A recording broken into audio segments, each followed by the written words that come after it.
What was the preparation to live the character like? You studied, you lived your experiences. Yeah, sure. So when I first started playing Caesar, I had to base the character on a real chimpanzee. And I chose a chimpanzee called Oliver, who was very famous in the 1970s because he was known as the humanzee. People thought he was perhaps the child of a human and an ape. He had very human facial expressions and he used to stand like a human. So I based him on that character because I wanted Caesar to feel like an outsider of society. He was brought up with human beings. He was an orphaned chimpanzee. So I based him on that character, and then of course he evolves because it's not just because I played him all through his life. It's not just him getting older, but he's also evolving to be more human-like. So in the second movie, I began to think of great leaders. When he's forming his ape tribe and ape civilization, I began to think about leaders who might be a good touchstone character, and I thought about Nelson Mandela for him as a great example of a leader. And in the third movie, really the character became much closer to my own experience of life, and I wanted to play his emotions very close to me, so that, in a sense, the audience would come with me and I would be their guide in showing the audience what the world was like from Caesar's point of view.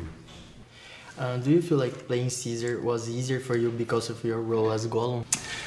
Well, absolutely, and all of the other characters since too, but that's a good question. I'm now used to playing characters that are different in the sense that they're not human creatures. But even back as far as Gollum, when I approached that character, it was always finding the humanity in that creature, even though he was a fantastical creature. There's always, what is the point of connection that I can have as an actor to that role?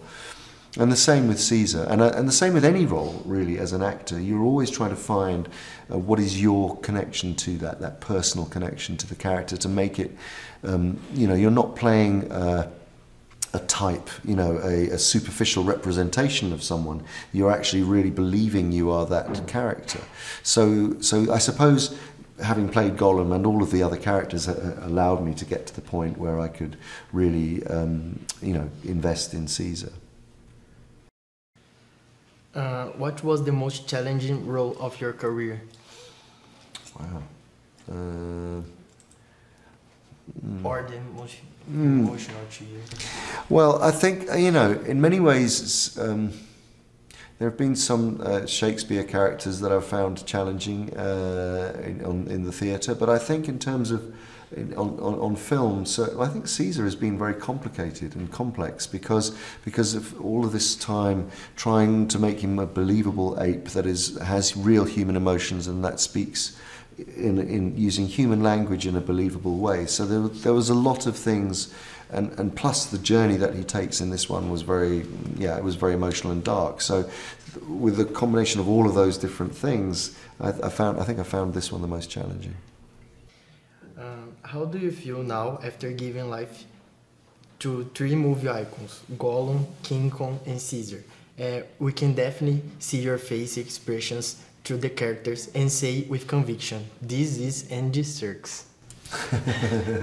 Well, I'm delighted that you can think that, and I hope that's true, and it's mostly because the eyes are the window of the soul, and so whenever I look at the characters and my family look at the characters, they can recognise me in those performances, because it's not just mimicking and something else like a gorilla, or you are using yourself in all of these roles. So I'm glad when people say that they can see that it's me in there. What are your thoughts on Caesar's personality? Would you change anything about him? Would I change anything about him? Well, it depends at what stage that you're talking about, really. I mean, he is such the core of the character, the center of the character is very much an empathetic character who understands the needs of human beings as well as the needs of all of the different kinds of apes. But of course, in this film, he starts from a position of such terrible personal loss, and he is fueled with rage and anger and hatred, and he loses the ability to have that empathy. So I kind of, I wouldn't have changed it from an acting point of view because it's a very interesting journey to go on. But if I were to change his personality, I would say Caesar, you know, do not become irrational. Hold on to your beliefs. You know, empathy is the right way to go. You don't have to destroy to feel like you don't have to destroy humanity to feel better for your loss. So that's it, and this is for you. Oh wow! Thank you very much. What do you think? Is it? Wow. Oh, excellent. Thank you. Thank you. And I can't tell you what relationships Supreme Leader Snake is to this guy, but thank you very much. That's very kind. Amazing.